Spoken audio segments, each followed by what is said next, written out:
Andiamo a presentare le atlete della prima serie, 100 metri rana, assoluti femmine. In corsia numero 1 Alessia De Luca, nottoli nuoto 74.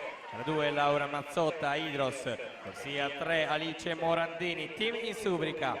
Alla 4 al secondo tempo di iscrizione ai campionati mondiali juniores di Budapest.